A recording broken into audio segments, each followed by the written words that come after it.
성경 로마서 14장 1절에서 로마서 14장 1절에서 4절까지 있는 말씀을 제가 읽어드리겠습니다. 신약성경 로마서 14장 1절에서 4절입니다.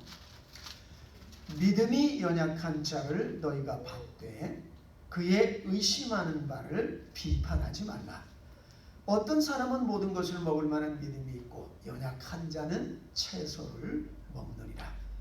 먹는 자는 먹지 않는 자를 업신여기지 말고 먹지 못하는 자는 먹는 자를 판단하지 말라.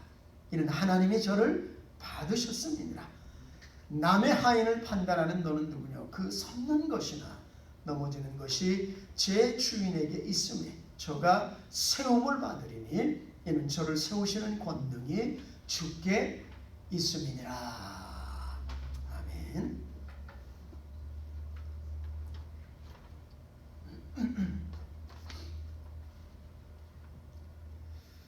우리 창선이 아빠는 이 앞으로 나오세요. 애들 둘이 보실 필요 없고 어머니 혼자 외로이 두시면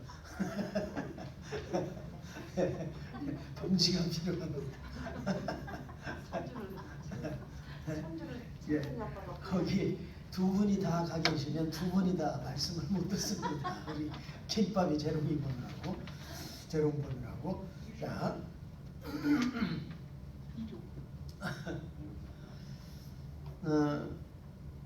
뉴질랜드라고 하는 나라의 시골 마을에 아주 구두쇠 영감님이 살고 있었습니다.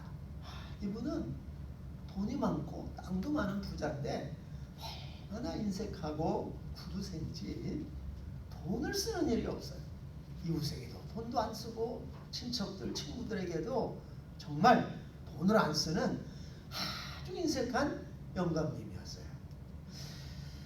그러니까 다들 욕을 하고 아이고 저 많은 재물 죽으면 관에다 들고 갈 건가 싸질고 지고 갈 건가 그러면서 비난하고 욕을 해댔습니다.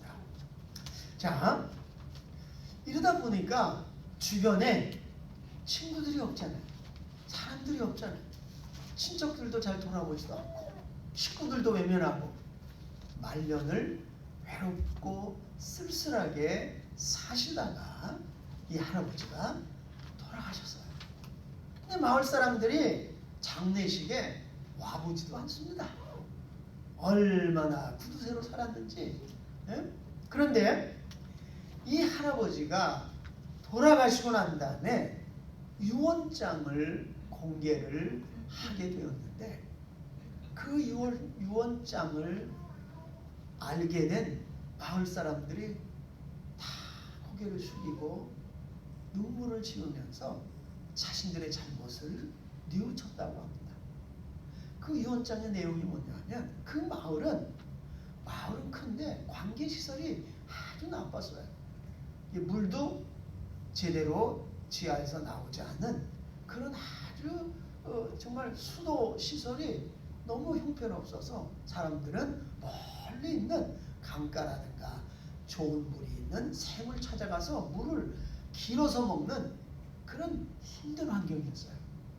그런데 이 할아버지가 돌아가시면서 유언장에다가 내 재산 전부를 마을에 관계시설을 만드는 일에 쓰도록 해라. 저 멀리 강가에서부터 그 이제 물을 끌어올리면 엄청난 돈이 들어가게 되어지고 마을에서는 엄두도 못 내는 그런 일이었어요. 그런데 이 할아버지가 내 재산 전부를 그 강에서 물을 끌어오는 그래서 온 마을 사람들이 물 걱정 없이 좋은 물을 마실 수 있도록 내 재산 전부를 사용하도록 해라. 이 할아버지는 평생 인색하게 구두쇠 노릇을 하면서 돈을 모은 그 이유가 바로 마을에 좋은 관계시설, 수도시설을 만들어주기 위해서 전략을 했던 거예요. 먹을 거 안 먹고 입을 거 안 사고 전략 해가면서 그래서 그 마을에는 그 할아버지의 소원대로 멋진 수도시설이 마련이 되어지게 됐고 마을 사람들은 물 걱정 없이 살 수 있게 되었다고 합니다. 성경은 사람을 비난하거나 함부로 판단해서는 안 된다는 사실에 대해서 아주 엄중하게 말씀하고 있습니다.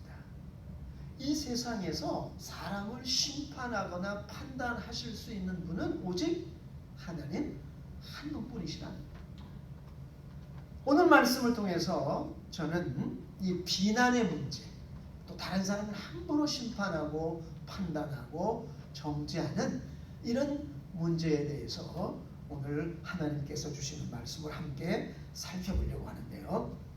자, 2절에 있는 말씀을 같이 한번 읽어볼까요? 로마서 14장 2절을 함께 읽겠습니다. 시작. 어떤 사람은 모든 것을 먹을 만한 믿음이 있고 연약한 자는 채소를 먹느니라. 자, 여기에서 우리가 아주 중요하게 명심해야 되는 한 가지 사실이 있는데 믿음에도 강약이 있습니다. 어떤 사람은 강한 믿음을 가지고 있어요. 어떤 사람은 약한 믿음을 가지고 있습니다. 어떤 사람은 오늘 여기 말씀 보니까 채소밖에 먹지 못한다 그랬어요. 고기는 먹지 못해 단단한 음식을 먹지 못한다는 거예요. 그러니까 신앙에도 어떤 사람은 믿음으로 다른 사람이 감당할 수 없는 큰 일을 할 수가 있어요. 그러나 어떤 사람은 도저히 그걸 할 수 있는 믿음이 없어. 못해요. 바울은 이런 사람들을 가르쳐서 영적인 어린아이다 그랬습니다. 어린아이는 사람 아닙니까? 아이는 사람이 아닙니까? 사람이잖아요. 그리고 오늘 여기 말씀해 보면 하나님이 받으셨다 그랬어요. 믿음이 연약해도 하나님은 그 사람을 업신여기거나 버리지 않으신다는 거예요. 하나님이 받으셨기 때문에 하나님이 받으시는 사람을 믿음이 약하다 그래서 이것도 못해 저것도 못해 그러면서 비난해서는 안 된다는 겁니다. 그리고 때가 되면 성장을 합니다. 때가 되면 성장을 해요. 어린아이가 하루아침에 어른이 되는 게 아니잖아요. 시간이 필요하지 않습니까? 그러니까 때가 되면 성장하기 때문에 약한 믿음의 사람을 함부로 비난하거나 정죄하지 마라. 왜냐하면 어린아이들은요, 이 음식을 잘못 먹으면 금방 탈이 납니다. 저희 그 큰 아이의 그 아들, 그러니까 저희 손자죠. 제가 이제 가끔 이제 뭐 급한 일이 있어 가서 이제 보기도 하고 그러는데 이 아이가 이 어린 아이잖아요. 엄마 젖을 먹다가 이제 때가 되면 이제 우유로 바꾸잖아요. 우유도 처음에 그냥 우유를 못 먹습니다. 분유 먹어요. 아기들이 먹는 분유. 그 분유를 먹다가 그것도 이제 조금 크게 되어지면은 이제 우유를 먹죠. 근데 이 분유를 먹을 때 탈이 없었는데 이제 분유에서 우유로 바꿔야 되잖아요. 이제 저는 아이들 분유가 그렇게 비싼 줄 몰랐어요. 엄청나게 비싸더라고요. 네? 그러니까 그거 언제까지 먹을 수 없으니까 이제 우유를 먹여야 하잖아요. 네? 우유로 바꿨어요. 우유로 바꿨는데요. 얘가 밤이나 낮이나 설사를 그냥 쫙쫙 되는데요. 네? 이 감당이 안 돼. 기저귀 조금 전에 갈아줬는데 그냥 또 설사를 하고. 이게 탈이 난 거예요. 우유가 이거 안 맞는 거예요. 네? 결국 그래서 이제 분유하고 우유하고 이렇게 섞어가지고 이렇게 주는 이제 막 탈이 나니까 다시 이제 분유를 좀 줬다가 또 멈췄을 때 이제 그렇게 분유하고 우유를 섞어가지고 주니까 이제 그런 탈이 나는 게 좀 줄어들면서 이제 지금은 완전히 우유를 아주 잘 먹습니다. 여러분, 우리가 이 믿음이 연약한 사람들, 믿음이 강한 사람이 하는 행동을 하려고 할 때 탈이 납니다. 그래도 성경은 이 4절에 보면은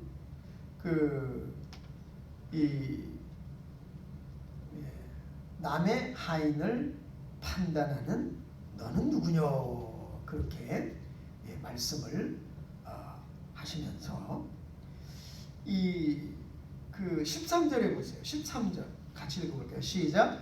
그런즉 우리가 다시는 서로 판단하지 말고 도리어 부딪힐 것이나 거칠 것으로 형제 앞에 두지 아니할 것을 주의하라. 이게 뭔가 이렇게 걸리는 게 있어. 어른은 피해가지만 어린이들은 탁 걸려서 금방 넘어져 버립니다. 믿음이 연약한 사람도 마찬가지예요. 조그만한 일에도 상처받고 넘어져 버려요. 그래서 넘어질 만한 것, 거칠 것, 영어로는 스텀블링 블락이라 그래요. 이것은 허들 경기할 때 이렇게 막 장애물을 뛰어넘어서 이렇게 달려가잖아요. 근데 선수들이 장애물을 탁 걸리게 되면 넘어집니다. 저희 아들이 고등학교 때 허들 경기 선수였어요.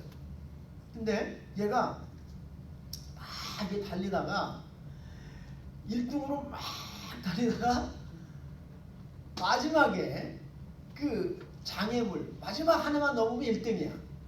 근데 거기 탁 걸리면서 얘가 넘어졌어요.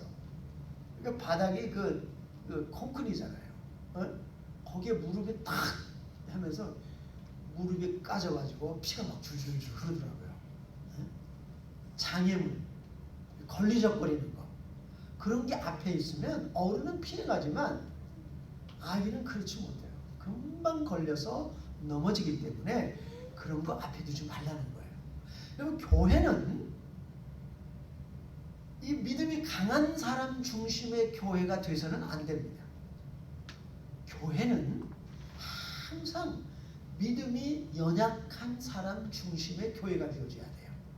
이걸 우리 가정으로 보면은, 가정에 아이가 태어나요. 그럼 어떻게 돼요? 가정은 180도 바뀝니다.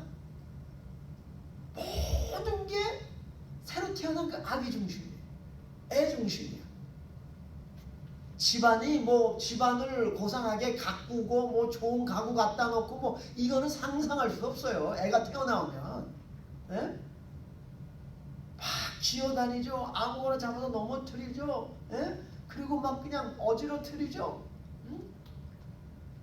우리도 이제 손자, 첫째다, 둘째다 전부 다 이제 애가 나요. 이제 손자, 손자가 셋인데, 큰 애는 이제 하나를 낳고 지금 하나는 이제 임신 중이고, 둘째 아이가 지금 이제 애가 둘인데, 아무리 엄마가 잘 정돈하고 치워놔도요, 애들이 딱 와가지고 10분만 했다 하면은 난장판이 됩니다.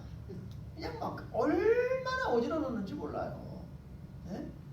근데 방, 집 구석 어디를 가나 다 애들 중심으로 집안 구조가 다 바뀝니다.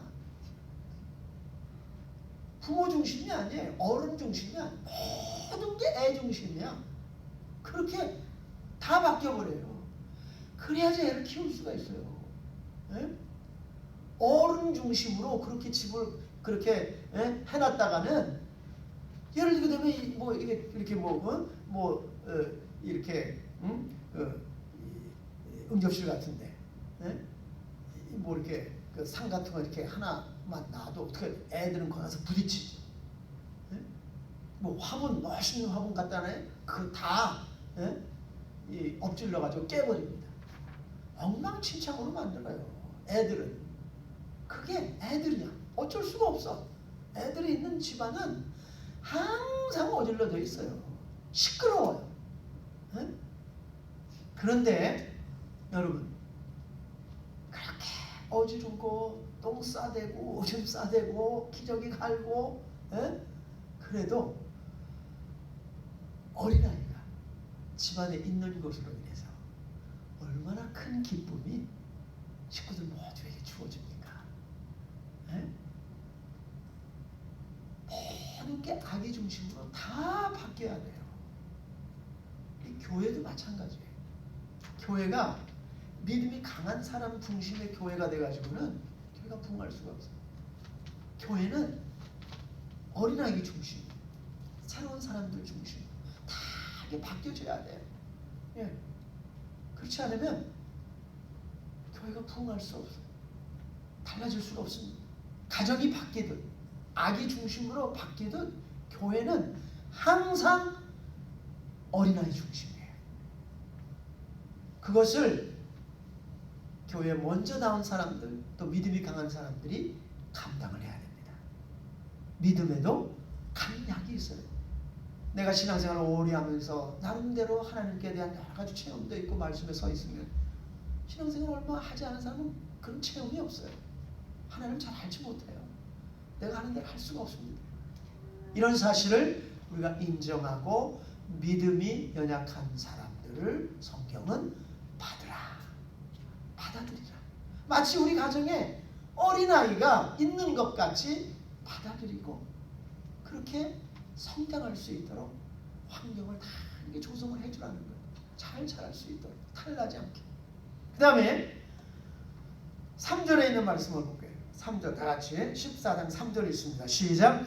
먹는 자는 먹지 않는 자를 업신여기지 말고 먹지 못하는 자는 먹는 자를 판단하지 말라. 이는 하나님이 저를 받으셨음이니라. 자, 먹는 자는 강한 믿음의 사람이에요. 먹지 못하는 사람은 약한 믿음의 사람이에요. 근데 뭐 하지 말라고요? 업신여기지 말라. 무시하지 말라는 거예요. 그리고 또 이 먹지 못하는 자, 즉 믿음이 연약한 자는 먹는 자를 판단하지 말라. 우리말로는 판단이라고 그랬고 영어로는 judgment. 이것을 판단이라고도 번역하고 비난이라고도 번역했습니다. 자, 먹는 자는 먹지 못하는 자는 먹는 사람 판단하지 말라. 그러니까 믿음이 연약한 사람은 믿음이 강한 사람이 하는 일에 대해서 함부로 또 판단하지 말라는 거예요. 비난하지 말라는 거예요. 아유, 꼭 저렇게 믿어야 돼? 왜 저렇게 극성스럽게 믿어? 에? 아니, 그렇게 어려운데 그렇게 막 교회에다가 막 헌금을 저렇게 해? 아니, 교회는 또 왜 이렇게 많이 나가? 에? 여러분, 하나님의 일은 하나님이 힘 주지 않으시면 절대 할 수가 없어요. 아무리 인간적으로 똑똑하고 많이 배우고 능력이 있어도 하나님의 일은 글자 그대로 하나님의 일이에요. 이거를 사람이 하려고 그러면 망칩니다. 똑똑한 사람이 해도 망치고 경험이 있는 사람이 해도 망치고 잘난 사람이 해도 망치고 하나님의 일은 사람이 하려고 그러면 망쳐요. 하나님의 일은 하나님이 하세요. 누구를 통해서? 사람을 통해서. 그러니까 하나님이 힘을 주시는 거예요. 하나님이 지혜를 주시는 거예요. 못 배워도 연약해도 남자, 여자, 나이 들고 나이 젊고 상관이 없어요. 하나님이 능력 주시는 사람은 누구든지 하나님의 일을 할 수가 있어요. 어린아이라도 할 수가 있어요. 여러분, 예수님께서 5천여 명의 굶주린 군중을 먹이실 때 그 보리떡 5개와 물고기 2마리를 예수님께 내놓은 사람이 누구예요? 어린아이예요. 어린아이의 헌신을 통해서 하나님이 5천 명을 먹이십니다. 어린아이가 쓰임받았어요. 모세가 하나님께 부름받아가지고 일을 시작할 때 나이가 몇 살인 줄 아세요? 예? 80이에요. 80. 그래서 다 같이 한번 따라해보자. 인생은 80부터다. 어떤 사람이 인생은 예전에 60부터다 그랬는데 인생은 성경은 인생이 80부터야. 아니 미국을 보면요, 바이든이 지금 몇 살인지 아세요? 바이든 대통령이 79세입니다. 트럼프가 75세예요. 인생은 80부터야. 하나님이 모세를 80에 부르셔서 사용을 했어요. 몇 살까지? 120세까지. 120세까지. 우리 김은정 집사님 어머님 120세까지 사시면 뭘 하시겠습니까? 앞으로 내가 120세까지는 산다. 원래 성경이 정한 평균 수명이 노아 홍수 이후에 120년이에요. 120년. 우리 한소 집사님은 120년까지 사시면 뭐 하시겠습니까? 지금부터 앞으로 몇 년을 더 사셔야 돼? 그러면 한 50년 더 사셔야 되나? 자, 그래서 앞으로는 100세 시대라고 그러잖아요. 100세 시대. 이제 100살까지 사는 것은 이제 아주 그냥 평범한 일이 될 겁니다. 100세 시대가 됐어요. 이제 평균 수명이 이제 100세가 되는 거예요. 그러니까 이제 뭐 100세 넘어서도 얼마든지 살 수 있게 되는 거예요. 하나님은 어린아이도 사용하시지만 이렇게 나이가 많은 사람이라고 할지라도 하나님이 힘을 주시면 하나님을 위해서 큰 일을 할 수 있다는 거예요. 하나님이 능력을 주세요.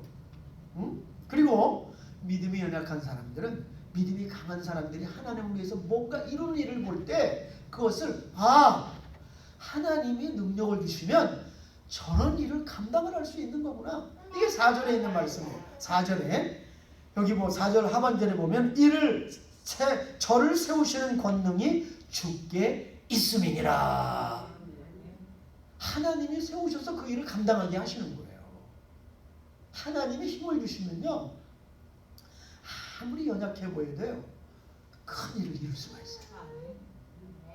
그러니까 내가 못하는데 저 사람 왜 판단하지 말라는 거예요. 비난하지 말라는 거예요. 내가 못하는 걸 저 사람 저렇게 믿음이 있어 하는구나. 그거를 감사해야 돼. 나도 저렇게 헌신해야지 언젠가.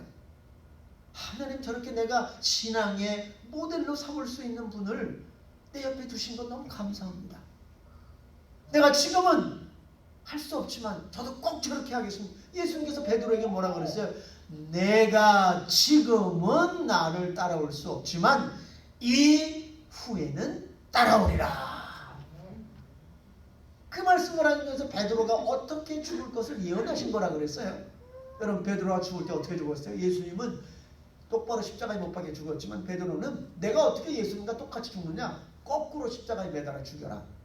베드로는 거꾸로 십자가에 못 박혀서 순교했습니다.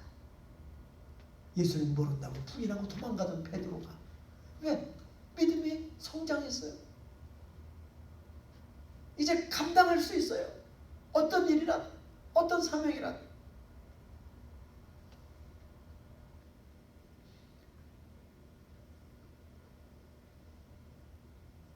여러분, 믿음이 연약한 사람이 볼 때 믿음이 강한 사람이 하는 어떤 일들은 미칠 것 같이 보일 때가 있어요. 너 미친 거 아니야? 그럼 예수님이 막 권능을 행하시고 다닐 때 예수님의 형제, 그 당시 예수님 안 믿었어요. 예수님의 형제들과 친척들이 예수님을 붙잡으러 왔어요. 왜? 미쳤다. 예수가 미쳤다. 예수님 막 권능을 행하시고 귀신을 쫓아내고 막 놀라운 이적을 행하셨는데 사람들이 볼 때는 예수님을 미쳤다. 그래서 붙잡으러 왔어요. 왜? 정신병으로 입원시켜요. 지금으로 말하면 정신병원에.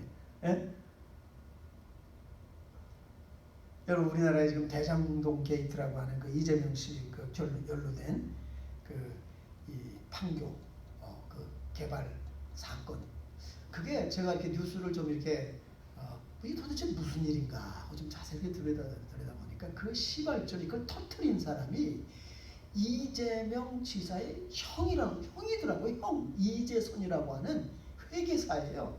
회계사. 그런데 이 이재명과 이재선 형이죠. 아주 친한 사람이었어요. 둘이. 그래서 둘이 합심을 해가지고 예전에 성남시장의 잘못된 점을 일일이 다 이렇게 들춰내가지고 성남시장을 쫓아내고 이재명 씨가 성남시장 후보에 나가서 성남시장이 된 거예요. 한 10여 년 전에. 그 혁혁한 공을 세운 사람이 형이야.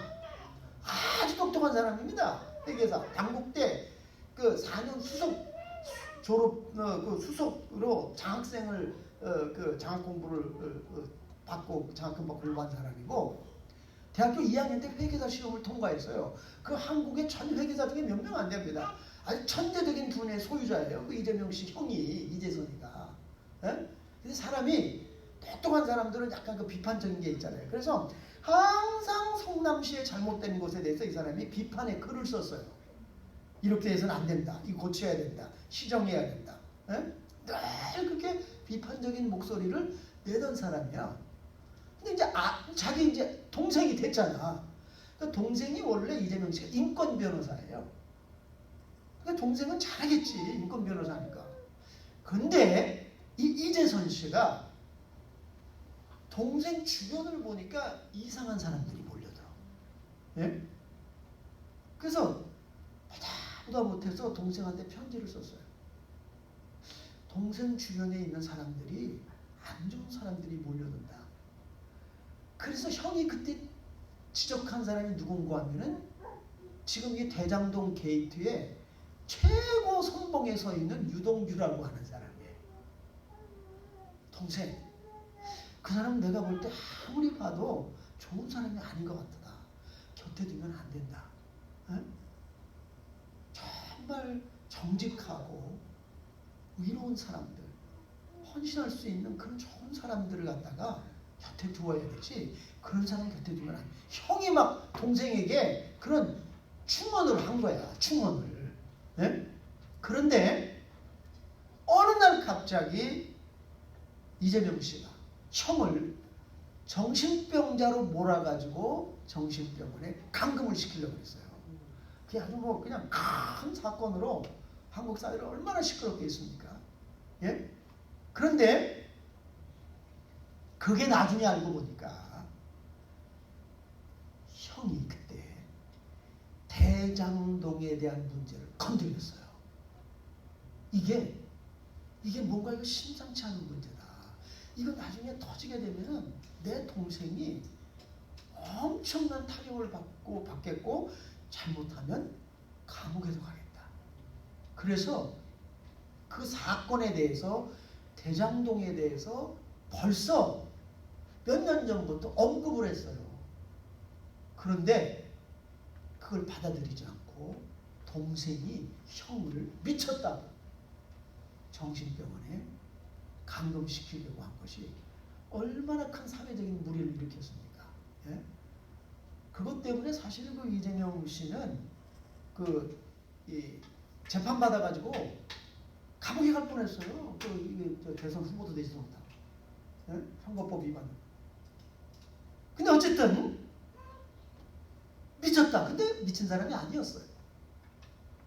그 엄청난 비리가 숨어져 있는 그것을 형이 알고 미리 동생에게 언지를 준 거예요.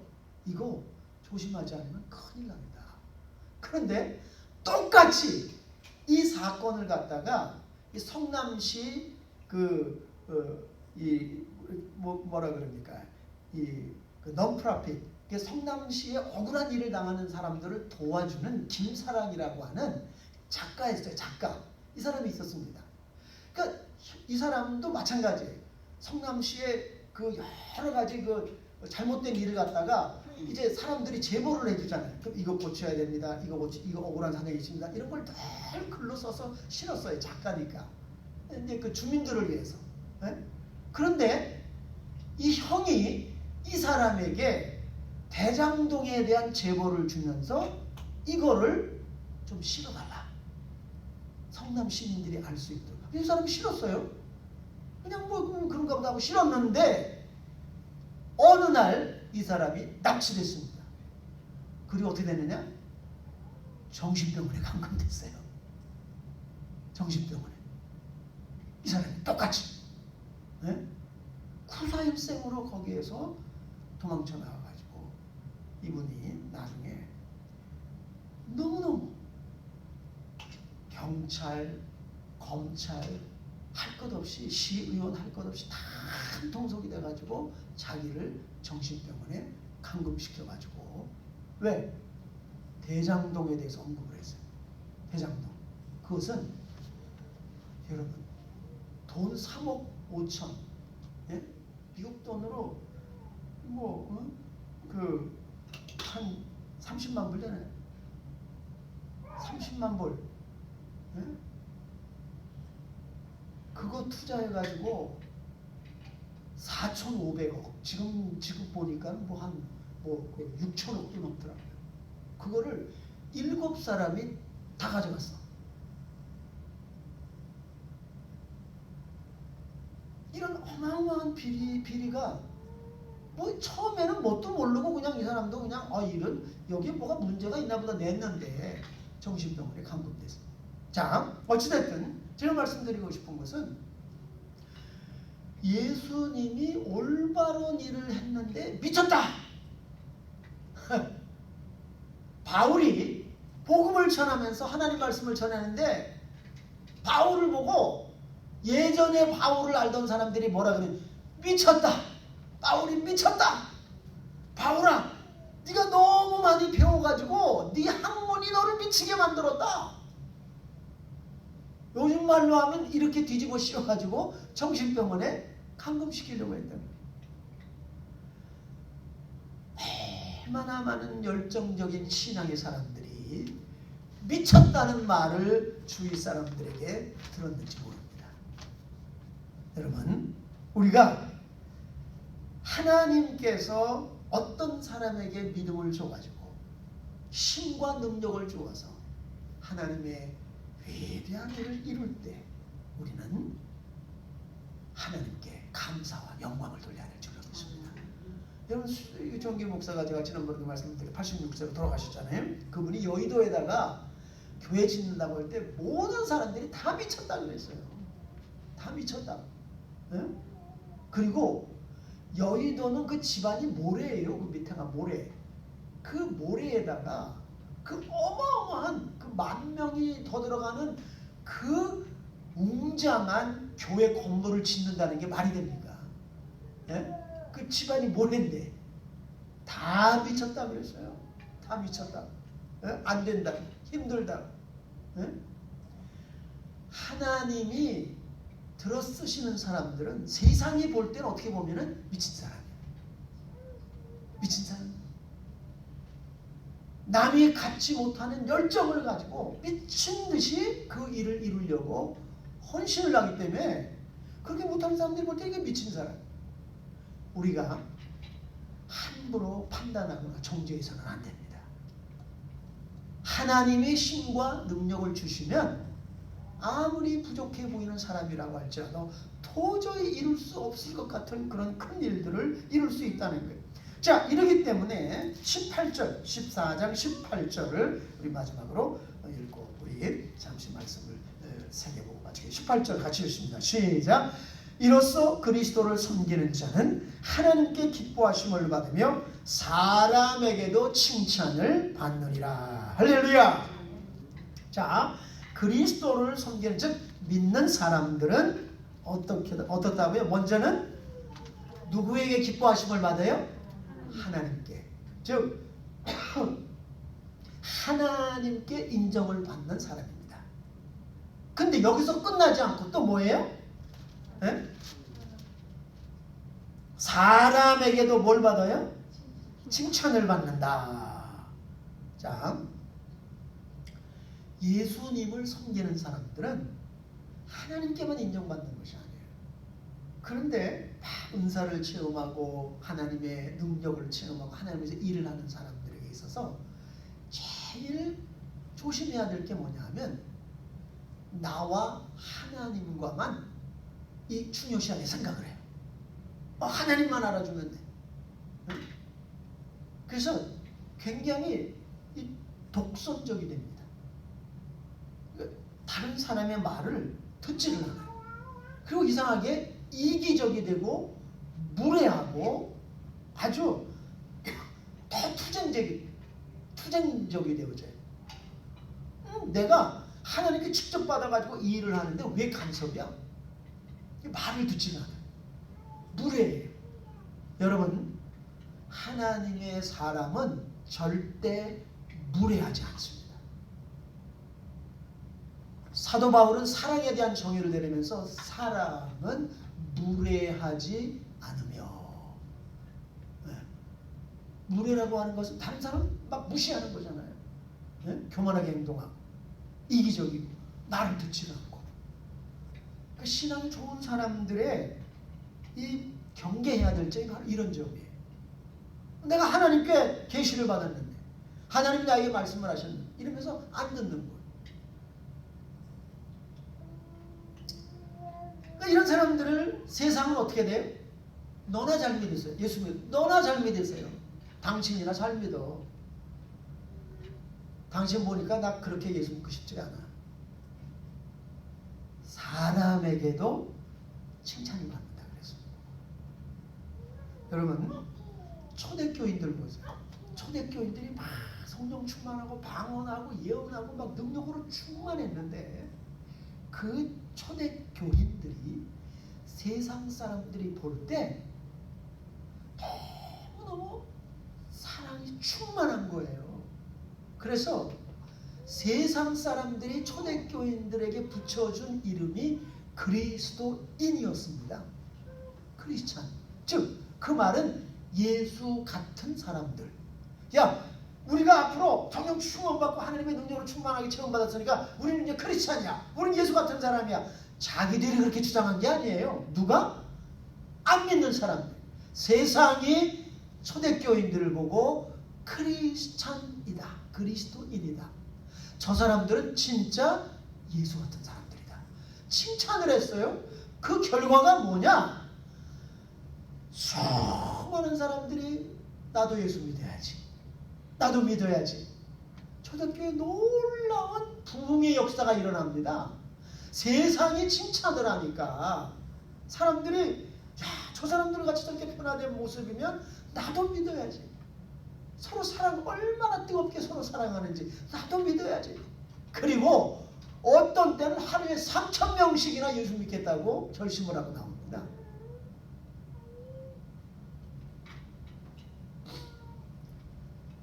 여러분, 오늘은 우리는 이게 어떤 모습이냐 하면은 장성한 모습이에요. 우리는 그리스도의 장성한 분량, 성숙한 분량에 이르기까지 우리가 끊임없이 노력해야 될 줄로 믿습니다. 예수님의 그 성장에 그 분량까지 이루기 위해서 그게 우리의 목표예요. 그게 성숙한 크리스찬입니다. 성경은 그래서 어린아이 상태에 머물러 있지 말고 끊임없이 성장하라 그랬어요. 성장하라. 자, 이러기 위해서는 첫째는 양보입니다.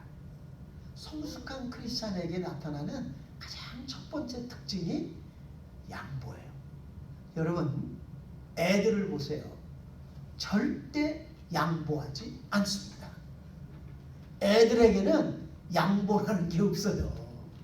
저희도 이렇게 손자손들 3명 딱 모이잖아요. 그러면 이제 제일 큰 애가 이름이 이제 하은인데 지금 이제 3살인데 걔가 왕이야. 왕초야. 그러니까 걔가 뭐 장난감 하나를 딱 잡았다. 그런데 그게 동생 거야. 그 동생이 뺏으려고 이렇게 하면 그 손을 탁 쳐버려요. 어딜 감히 탁 쳐버려. 그리고 자기가 이렇게 그 갖고 있는 거 이렇게 다른 거 이제 자기가 놀려고 잠깐 놔뒀어요. 그럼 이제 동생이 그걸 딱 잡았어. 그리고 이제 갖고 놀아. 그러면 자기가 다른 거 갖고 놀다가 자기가 갖고 놀려고 동생이 가졌어. 얼른 가서 탁 뺏어와. 그럼 엄마가 하은아, 너 다른 거 갖고 놀고 있으니까 그 동생 갖고 놀게 해. 그러면 싫어. 그리고 이 아이들도 자기 나와바리가 있더라고요. 자기 나와바리. 그러니까 우리 그 큰애 그 아이는 이름이 재하야. 거기 가잖아요. 그러면 그 큰애하고 큰애 그 아들하고 똑같아. 둘째 딸 그 두 번째 아이가 유하야. 이름도 비슷해. 근데 이제 뭐 한 달 사이로 태어났어요. 뭐 일주일 사이로 태어났나? 비슷해요. 예? 근데 얘가 이 여자애예요. 여자애가 큰애 집에 가잖아요. 그러면 이 남자애 얘가 지금 이제 17개월 됐나? 얘가 장난감을 막 이렇게 갖고 있어요. 자기 막 놀고 있어. 근데 여자애가 자기 친척이냐 와가지고 자기 장난감 다른 거 이렇게 막 만지잖아요. 그러면 막 가가지고 탁 뺏어요. 자기 거라는 걸. 자기는 지금 뭐 손에 들고 있어. 근데도 가서 딱 뺏어. 그런데요, 이 여자애가 뺏기고 그냥 표정이 그냥 뭐 어쩔 줄 몰라 하면서 울지도 않아. 그냥 뭐 그러니까 나와바리를 인정을 하는 거야. 얘 영역이라는 거야. 근데 또 여자애 집에 가잖아요. 그럼 이 남자애가 또 여자애가 딱 막 갖고 놀고 또 다른 거 자기 거 건드리잖아요. 그러면 또 이 여자애가 가서 딱 뺏어. 그러면 남자가 뺏기고 이러고 이제 이러고 가만히 있어. 그걸 보면서 야, 이 애들 사이에 나와바리 여기는 내 영역이라는 거야. 뭐 똥개도 자기 집 앞에서는 크게 짖는다고 이게 자기 영역이 있어요. 양보를 절대 안 해. 애들은 양보가 없어요. 자기가 그냥 막 다 가져야 돼. 예? 우리 이제 김밥이도 조금 있으면 이제 동생 태어나면 이제 치열하게 이제 자. 그런데 성경에 보면요, 이 아주 성숙한 모습의 예가 아브라함에게 의해서 나옵니다. 이 아브라함과 조카 롯이 같이 요즘 말로 하면 동업을 했어요. 동업을. 예? 근데 그 동업이 잘 돼가지고 번창을 했어요. 근데 너무너무 이게 잘 되다 보니까 이제는 이제 서로 찢어져야 돼. 예? 그럴 때 문제가 생기잖아요. 그럴 때, 예? 그때 이제 조카와 장성한 조카와 삼촌 사이에 갈등이 일어났어요. 서로가 막 다투기 시작을 해. 그 밑에서는 막 싸우기 시작을 해. 자기 영역을 더 많이 가지려고, 자기 포션을 더 많이 가지려고 밑에서 막 싸우고 있네. 그러니까 도저히 안 되겠어. 아브라함 삼촌이 롯아 안 되겠다. 우리가 이제 헤어질 때다. 서로 찢어지자. 그런데 여기에서 아브라함이 어떻게 나오는가 하면, 자, 롯아, 삼촌이 연장자가 아니냐. 내가 먼저 선택하고 네가 선택해라. 목축업을 하고 있었기 때문에 땅이 굉장히 중요합니다. 물이 있는 것, 목초지가 있는 것. 네? 그런데 아브라함이 그걸 먼저 선택해서 갈 줄 알았는데 롯에게 뭐라고 이야기를 하는가 하면은 네가 먼저 선택해라. 자, 저 앞에 있는 땅들을 봐라. 네가 어떤 땅을 택하든지 선택을 하면 나는 나머지 것을 선택하겠다. 그러면 이 조카가, 어린 조카가, 아유 삼촌 어떻게 네가 그럴 수가 있어요.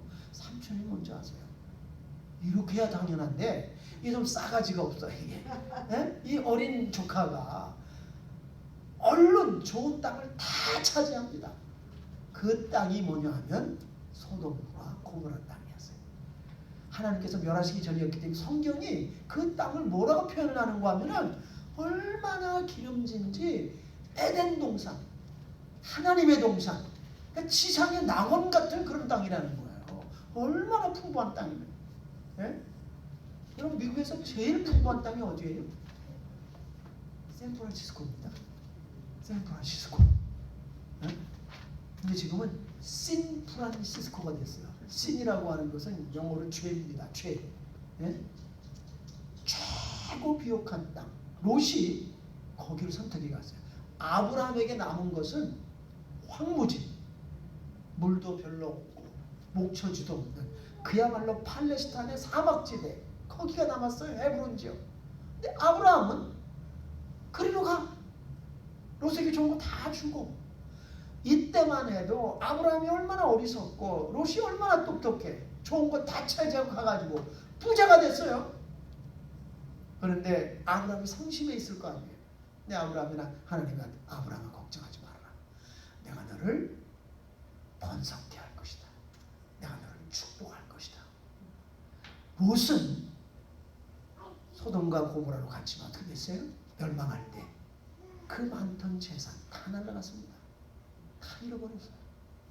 평생 모아놓은 재산 하루아침에 다 날려버렸어요. 알거지가 됐어요. 알몸으로 도망쳐 나왔어요.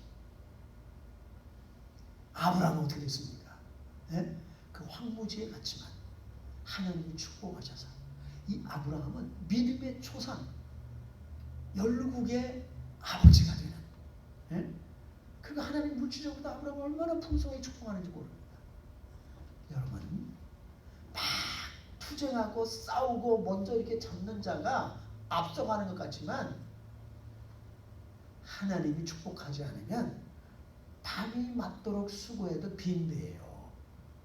나중에는 빈털털입니다.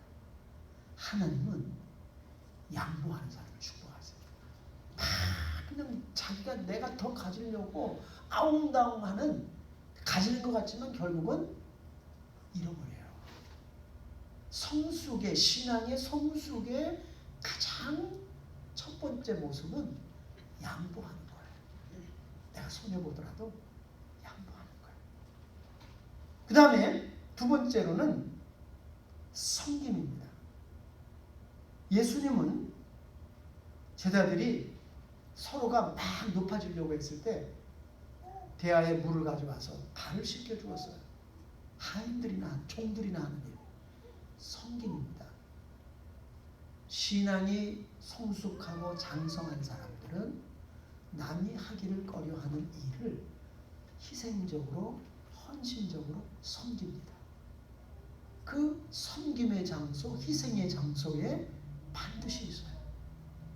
그런데 믿음이 연약하고 또 그런 사람도 거기 없어요. 희생하고 섬기려고 하면 없어요. 어떤 자리에 있어? 자기 이름 내려고 하는, 알아주려고 하는 그런 자리에 가 있잖아요. 여러분, 예전에 테레사 수녀, 전 세계로 존경받는 이 인도에서 평생 그 가난한 사람들 위해서 헌신한 그 테레사 수녀가 미국의 그 국회에 와서 상하원 500여 명 이상의 미국 최고의 정치가들이 모인 자리에서 연설을 하게 되었어요. 아주 왜소한 최고의, 그 인도에서 먹지도 못하고 그 캘커타 빈민굴에서 평생을 바친 이 테레사 수녀가 미국의 최고 지도자들을 앞에다 놓고 연설을 할 때 그 연설의 핵심은 이것이었습니다. 리더는 희생하는 사람입니다. 리더는 섬기는 사람입니다. 낮은 자리에서 섬기는 사람이 리더가 되어야 됩니다. 여러분, 저는 며칠 전에 어떤 분이 그 신문에, 미국 신문에 이런 기사를 냈더라고요. 그 낸시 펠로시라고 하는 미국의 하원 의장이 있잖아요. 아주 그 나이가 80이 넘었는데도 아주 오랫동안 정치 생활을 이 막강한 영향력을, 하원 의장이니까. 하원 의장은 굉장히 막강한 자리입니다. 대통령 유고시에 부통령이 되고 부통령이 유고시 되면 대통령을 할 수 있는 자리가 하원 의장이에요. 권력으로 따지면 권력 3입니다. 미국에. 그런데 미국의 이 낸시 펠로시가, 그러니까 거기에 이제 그 내용이 뭐냐면 공무원들은 돈을 벌어서는 안 된다. 정치가가 공무원이잖아요. 공무원들이 그 공무원 역할을 하면서 재산이 많아진다고 하는 것은 그 뭔가 그 사람이 정직하지 못하다는 것, 부정을 했다는 것이다. 그래서 한 사람의 국회의원, 한 사람의 그 국가 공무원, 고위직에 있는 사람을 판단하는 첫 번째 기준은 그가 그 공무원 그 자리에 있으면서 그의 재산이 증가했느냐 줄었느냐. 이런 공무원들 월급 한국도 굉장히 박해요. 부자 될 수가 절대 없어요. 공무원 월급 받아가지고. 네? 미국도 마찬가지예요. 공무원들 그렇게 많지가 않습니다. 부자가 될 수가 없어요. 돈을 모을 수가 없어요. 그래서 그거를 측량하는 게 뭐냐면 이 사람이 공무원 돼서 돈을 많이 벌었느냐 손해봤느냐. 여러분 근데 놀랍게도요. 낸시 펠로시는 국회의장이 되고 난 다음에 재산이 3천만 불이 늘었습니다. 3천만 불. 그리고 거기서 또 이 기자가 트럼프는요. 미국에서 욕하는 사람도 많지만 트럼프는 백악관에서 대통령으로 있으면서 트럼프의 월급이 1불이었어요. 즉 대통령으로 4년 동안 있는 월급을 안 받았습니다. 그리고 얼마나 지금 세무사들이 트럼프를 갖다가 뭔가 올가매려고 세무조사를 했겠어요.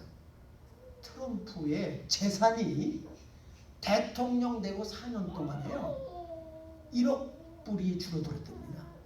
트럼프는 그 부자잖아요. 그런데 자기가 대통령이 돼서 얼마든지 재산을 증식시킬 수 있었잖아요. 재산이 1억 불이나 줄었대요. 그리고 돈을 1불씩 받았어요. 한 달에 월급이 1불이야. 안 받고 봉사한 겁니다. 그러면서 거기에 뭐라고 나와 있는 거 하면 누가 진정한 지도자인가? 섬기는 사람이에요.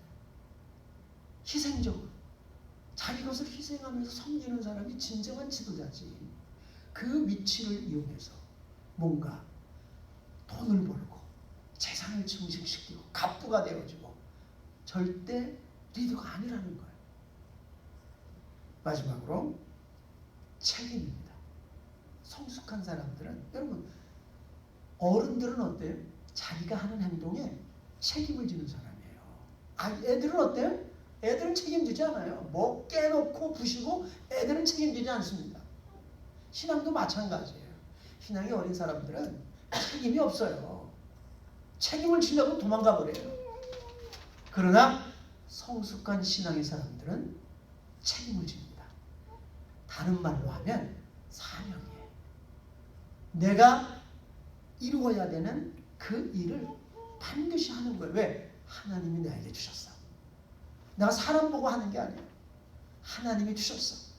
그러니까 내가 이 위치에서 하나님이 나에게 이것을 맡겼기 때문에 내가 어떤 어려움이 있더라도 나는 감당할 거야. 그리고 감당해 나가는 사람.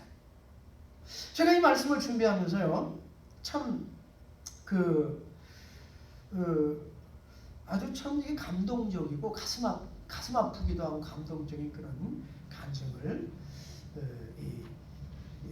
듣게 되었는데요. 한국의 그 유튜브를 하면서 아주 큰 독자 수가 그냥 굉장히 많은 근데 이 허준파파라고 그러더라고요. 이게 별명이 허준파파 그 채널이 그런데 이 사람이 사업도 하고 그래서 HUG라고 하는 그 사업체 대표이기도 한데 이분이 젊은 나이에 사업을 성공을 어느 정도 해가지고 돈 많이 벌고 그게 중요한 것이 아니라 그 아프리카에서 그 돈이 없어서 학교 못 다니는 그런 아이들 그 1:1 후원하고 그래가지고 129명의 아이들을 그 한 달에 10만 원씩 후원을 하는 거예요. 그리고 그 아이들이 대학까지 갈 동안 후원하겠다고 하는 그런 이제 그 서약까지 해가지고 129명을 매달 돕고 있어요. 그런데 저는 이분이 그 TV 프로그램에 그 아프리카 아이들을 돕는 그 프로그램에 출연을 했는데 그 이름이 세바시라고 하는 이제 프로그램이에요. 근데 거기 출연을 해가지고 자기 간증을 하는데 무려 그 아프리카 아이들을 돕겠다고 하는 후원자들이 1000명이나 나왔어요. 1000명. 그런데 그때 나왔을 때 이 사람이 나이가 30대가 채 안 됐어요. 29인가 그랬는데요. 근데 그때 무슨 일이 있었는가 하면은 이 이름이 황태환이야. 이 사람이 둘째 아들을 낳았는데 그 둘째 아들이 첫 돌이 되기 전에 죽었어요. 심장마비로. 우리가 돌을 왜 치르는지 아세요? First birthday라서 중요한 것이 아니라 돌 전에 아이들이 많이 죽습니다. 돌연사라 그러죠? 돌연사. 예? 예전에 더 많이 죽었어요. 그래서 안 죽고 살았다 해가지고 그 첫 돌이 그렇게 중요한 거예요. 예? 그런데 이 둘째 아이가 한 8개월쯤 돼가지고 갑자기 애가 몸이 아프기로 시작을 하더니 그냥 뭐 순식간에 손도 별로 못 써보고 애가 죽었는데 원인은 심장마비야. 근데 그 심장마비라고 하는 게 돌 전에 아이들에게 그런 게 자주 온대. 돌연사. 갑자기 죽는 거예요. 이거 뭐 멀쩡했어요. 다 건강하고 멀쩡했는데 이 아이가 그냥 죽은 거야. 얼마나 큰 충격이었겠습니까? 에? 얼마나 큰 비극이에요. 에? 근데 이렇게 나와가지고 이렇게 그 어려움을 당하고 이제 그걸 극복하고 나와서 이제 그 사실을 이야기를 하면서 그런 상황 속에서도 이제 129명을 계속 후원을 했어요. 그런데 이분이 2018년도에 단돈 500만 원, 한 5,000불, 미국 돈으로 뭐 4,500불, 5,000불로 채 안 되는 돈을 갖고 결혼을 해서 필리핀에 갔어요. 필리핀에서 한 산 경험이 있어가지고 거기 사고가지고 필리핀으로 아내랑 갔는데 방 한 칸 없고 뭐 이렇게 좀 세간살이 사고 하니까 수중에 남은 게 아무것도 없어요. 돈이 없어. 그래서 먹을 게 없으니까 햄버거 하나를 사가지고 그거를 아내하고 같이 4등분 해가지고 아침에 한쪽은 먹고 와이프 한쪽은 먹고 자기 한쪽은 먹고 나머지는 저녁에 또 두 쪽씩 한쪽씩 나눠 먹고 얼마나 돈이 없고 가난했으면 그렇게 살았다는 거예요. 그런데 어렵게 이제 취직을 했어요. 근데 당장 생활비도 없고 먹을 것도 없잖아요. 집에 와이프도 있고. 근데 와이프도 나름대로 짭을 잡고 있었는데 짭을 못 잡았어요. 짭을 하나 잡았는데 회사에 들어가게 돼. 취직을 했어요. 그런데 돈이 없으니까 회사 사장에게 뭐라고 말하는가 하면 내가 돈이 지금 너무 필요해서 그러는데 첫 달 월급을 가불을 좀 해달라.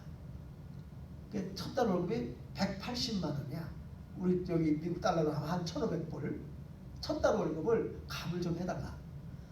그래도 이제 사장이 이제 한국 사람이 그래가지고 가불을 해줬어요. 180만, 1,500불을 들고 이제 너무 기뻐가지고 와이프한테 빨리 가서 이거 자랑하고, 그동안 못 먹었으니까 좀 맛있는 거 좀 사 먹고 막 그래야지 하고 막 달려가는데 집은 막 가고 있었는데 버스 타고 집으로 가는데 갑자기 하나님의 음성이 들리는 거예요.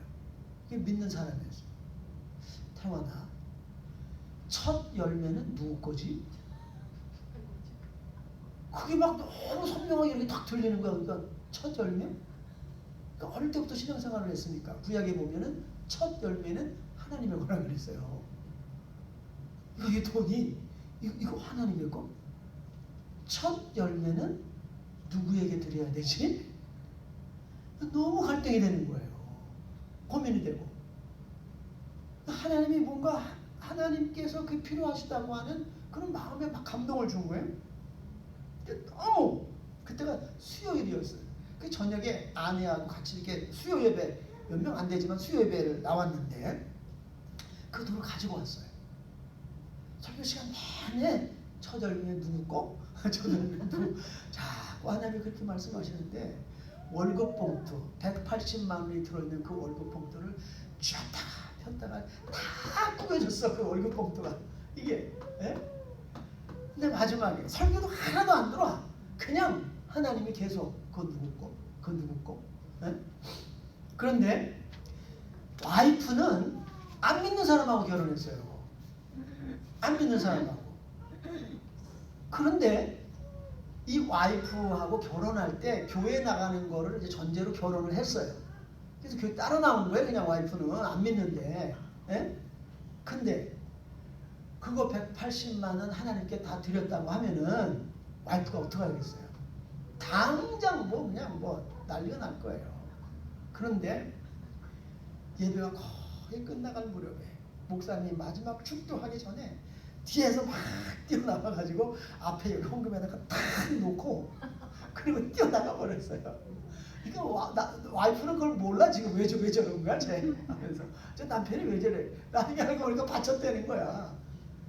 얼마나. 근데요 이 여자가 막 길길이 날뛰면서 막 그렇게 할 줄 알았는데 그때 입으로 뭐라 그러는 거 하면 당신이 정말 하나님이 살아계시다고 믿느냐, 그래서 그걸 드렸느냐, 그래 그렇다, 첫 열매는 하나님의 거다.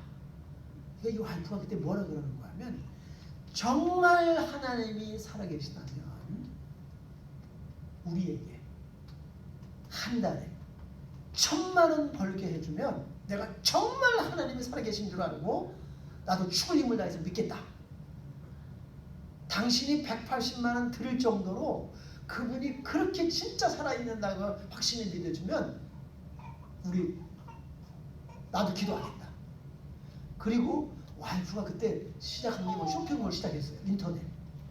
자기는 그냥 뭐 180만 원밖에 못 벌잖아요. 여러분 그런데 그 쇼핑몰이 잘 되기 시작을 하면서요. 한 달이 지나고 난 다음에 수입을 딱 계산해 보는데 순수익, 경비 다 제하고 순수익이 딱 1,000만 원이야. 소름이 끼칠 정도로 딱 맞는 거예요. 1,000만 원이. 예? 그러니까 그 와이프가 당신이 믿는 하나님은 진짜 살아계시다. 나도 이제 목숨 걸고 당신하고 하나님을 믿겠다. 여러분 그런데 이 황태환이라고 하는 사람 이 믿음이 이제 어떻게 생겼느냐, 이제 그걸 이제 간증을 하는데 어머니로부터 그 믿음이 자기가 물려받았대요. 왜냐하면 엄마는 원래 부유한 환경에서 잘 살았대요. 근데 아버지 만나가지고 결혼했는데 아버지 좀 가난했고 하는 사업이 실패를 했어요. 그래서 집이 너무너무 가난해가지고 부유한 환경에서 자란 엄마가 고생을 너무너무 많이 했대. 그리고 공장에 나가서 허드렛 일을 하면서 벌어오는 그 돈을 가지고 자기 식구들이 먹고 살았대요. 근데 아버지는 교회 나가는 걸 너무너무 반대했어. 엄마는 그 와중에서도 목숨 걸고 교회를 나가는 거야. 아버지가 그렇게 반대를 해도 다른 거 엄마가 다 양보하는데 교회 나가는 것만큼은 양보를 안 해. 근데 엄마가 항상 새벽 3시에 일어난대요. 7시에 공장을 나가는데 새벽 3시에 일어나서 밥 다 해놓고 집안일 다 해놓고 애들 아버지 먹을 거 다 해놓고 그리고 교회 가서 새벽 5시에 새벽 예배를 새벽 기도를 한대요. 그리고 교회 7시까지 있다가 그냥 바로 공장으로 일하러 나가는 거예요. 근데 그렇게 이제 너무 힘들게 지내고 있었는데 어느 날은 자기가 티네이저 때인데 엄마가 꼭 도망갈 것 같아요. 자기가 봐도 자기 집이 너무 힘들고 아버지는 일도 안 하고 엄마 구박만 하고 엄마가 도망갈 것 같은 생각이 들어가지고 어느 날 새벽녘에 오늘은 엄마가 꼭 도망갈 것 같아. 그래서 엄마를 따라간대요. 엄마가 교회에 들어가서 사람들이 이제 가고 난 다음에 맨 앞에 여기 강대상 여기 앞에 십자가가 보이는 요 앞에 딱 무릎 꿇고 앉아가지고 기도는 하지 않고 자기는 저 뒤에서 보는 거예요. 엄마가 너무너무 슬프게 막 울더래요. 에? 기도는 하나도 안 하고 거의 한 시간 내내 엄마가 그렇게 슬프게 우는 걸 처음 봤대. 아버지한테 절대 눈물은 안 보여요. 애들한테 교회 와 그렇게 눈물을 흘리더래요. 그게 끝나고 이 아들이 엄마랑 같이 걸어갑니다. 엄마 왜 그렇게 슬프게 울어? 응? 엄마 너무너무 힘들지? 이렇게 엄마를 위로하는데 혜원아 엄마는 교회에 나와서 이렇게 십자가 앞에서 기도하면 하나님이 언제나 나를 꼭 안아주셔. 하나님 나를 안아주셔. 그래서 나 교회 오는 거야. 그래서 십자가 앞에서 우는 거야. 내가 어떤 어려움을 당해도 십자가 앞에서 울면 하나님 나를 안아주셔. 나는 그게 막 서럽고 막 힘들어서 우는 게 아니라 감사해서 우는 거야. 근데 어릴 때 그게 이해가 안 됐어요. 그래서 엄마, 내가 봐도 아빠가 엄마한테 너무너무 하는 것 같아. 태환아, 너도 주일학교 나가니까 알잖아. 성경에 뭐라고 돼 있니? 한 영혼이 천하보다 귀하다 그랬잖아. 네, 그래요. 한 영혼이 천하보다 귀하죠. 근데 엄마가, 아빠는 나에게 한 영혼이야. 구원받지 못한 한 영혼이야. 나는 많은 사람 구원 못하고, 나는 돈이 없어서 정말 하나님께서 큰일 못하지만, 나는 한 영혼이 천하보다 귀하다 그랬잖아. 내게 있어서 그 한 영혼은 아빠란다. 그런데요, 여러분 놀라운 게 이 남편이 이제 그 김해, 경상도 그 김해 쪽인데 이제 그 마을에서 이제 권사님이, 나이가 지긋한 권사님이 이 아버지에게 전도를 했어요. 아, 태환이 아버지 교회 나가세요. 예수 믿으세요. 그러니까 아빠가 확 돌아보면서 권사님 보면서, 당신 나한테 그런 말 할 자격 있어? 당신 진짜 그런 말 할 자격이 내게 있어? 소리 뻑 치고 권사님이 그냥 놀래가지고. 그런데 그 뒤에 이어서 나오는 말이, 이 세상에서 나에게 예수 믿으라고 말할 수 있는 사람은 우리 와이프밖에 없어.